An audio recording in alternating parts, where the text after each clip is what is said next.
antigos textos hebraicos dizem que os olhos do Senhor correm para lá e para cá por toda a terra, para mostrar-se forte em nome daqueles cujo coração é totalmente leal a Ele.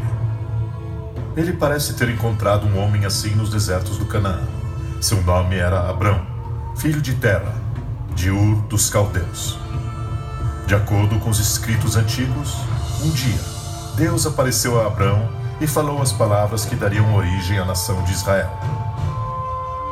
Deus disse a Abrão: sai-te da tua terra, da tua parentela e da casa de teu pai, para a terra que eu te mostrarei, e far-te-ei uma grande nação, e abençoar-te-ei, e engrandecerei o teu nome. Estabelecerei minha aliança entre mim e ti, e teus futuros descendentes, para ser o teu Deus.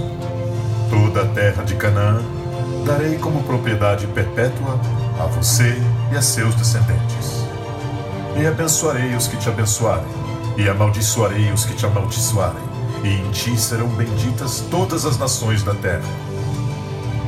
Não serás mais chamado Abrão, teu nome será Abraão, porque eu o constituí pai de muitas nações. Você pode imaginar o quão impossível essa promessa deve ter parecido a Abrão? No entanto, em total fé, Abraão disse: Hinene, eis-me aqui, ao chamado de Deus. Em obediência à visão, ele e sua família iniciaram a longa jornada para Canaã, a terra que ele acreditava que Deus tinha dito que se tornaria sua casa. E as gerações de Abraão a seguir iriam crescer para ser uma grande nação, os filhos de Israel, o povo da promessa. Antes que a promessa fosse realizada, Israel sofreria 400 anos de brutal escravidão no Egito.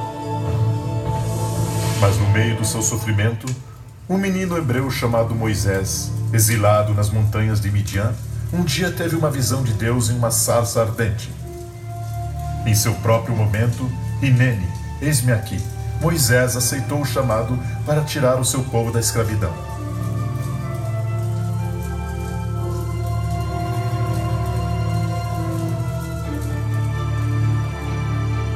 Pouco antes de ele morrer, Deus levou Moisés a um ponto alto com vista para Canaã e mostrou-lhe a terra prometida. Embora Moisés não tenha entrado nunca na terra, os filhos de Israel estavam prestes a ver a promessa feita a Abraão ser cumprida.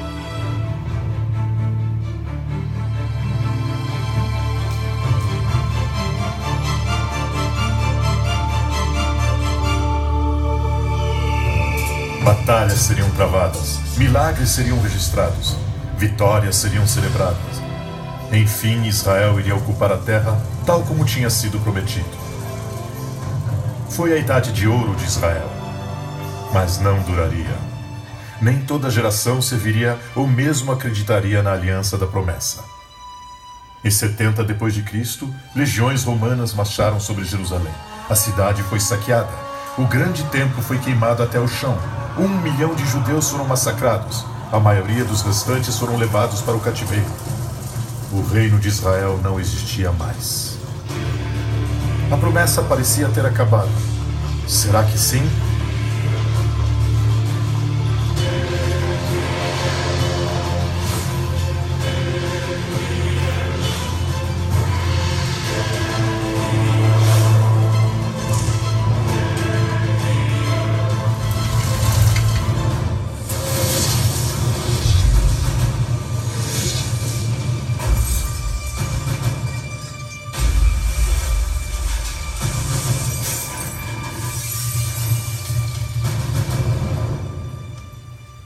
Anos antes, um dia o profeta Ezequiel estava orando. Ezequiel viu-se diante de um vale repleto de ossos secos, ossos humanos.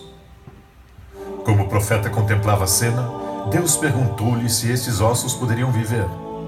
E a isso Ezequiel sabiamente respondeu: Senhor Deus, tu o sabes.